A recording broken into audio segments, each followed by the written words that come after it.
Hi. 17. We're on day 17 of our Christmas stories. Only a few left to go. It's amazing how fast this month has gone, at least for me. Probably you too. We're going to read a neat little story that, it has to do, like all of these have, the real meaning of Christmas. Matthew 25:40 says, "Inasmuch as you have done it unto one of the least of these my brethren, ye have done it unto me."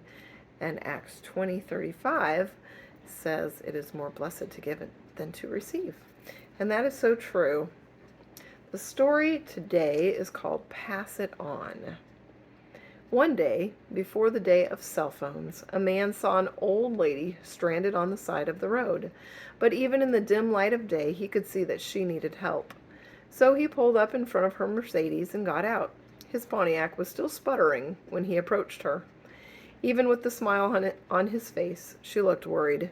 No one had stopped to help for the last hour or so. Was he going to hurt her?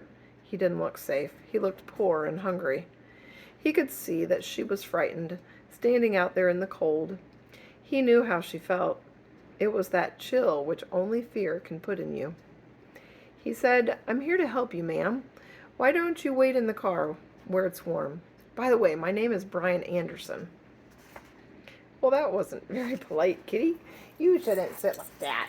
There, sit like that. Okay, he said his name was Brian Anderson. Well, all she had was a flat tire, but for an old lady that was bad enough. Brian crawled under the car, looking for a place to put the jack, skinning his knuckles a time or two.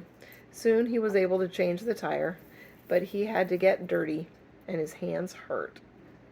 As he was tightening up the lug nuts, she rolled down the window and began to talk to him.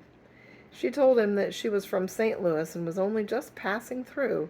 She couldn't thank him enough for coming to her aid. Brian just smiled as he closed her trunk.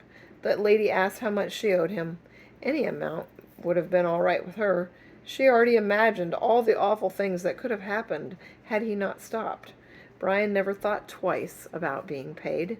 This was not a job to him. This was helping someone in need, and God knows that there were plenty who had given to him in the past.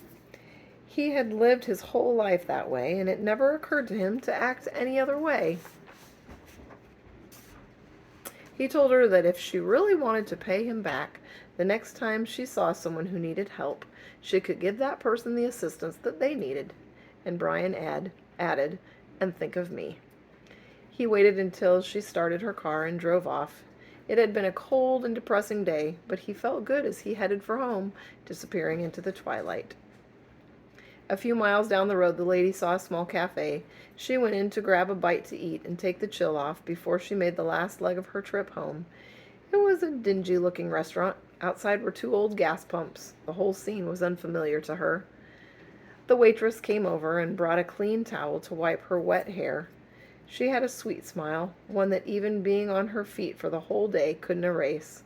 The lady noticed the waitress looked about 8 months pregnant, but she never let the strain and aches change her attitude. The old lady wondered how someone who had so little could be so giving to a stranger. Then she remembered Brian. After the lady finished her meal, she paid with $100 bill. The waitress quickly went to get the change for her $100 bill, but the old lady had slipped right out the door. She was gone by the time the waitress came back.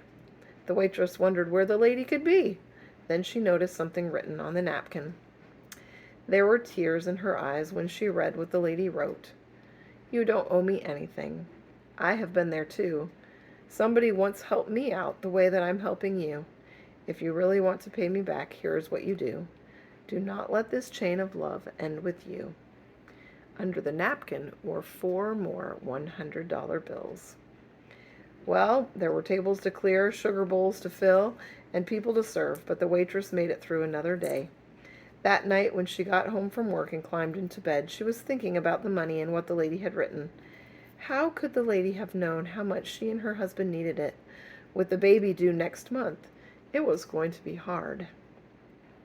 She knew how worried her husband was, and as he lay sleeping next to her, she gave him a soft kiss and whispered soft and low, "Everything's going to be all right. I love you, Brian Anderson." Pretty neat how kindness always comes back. That is so the truth. Whatever we give always comes back to us. I hope you have a wonderful Friday evening and a happy Sabbath and a Merry Christmas season.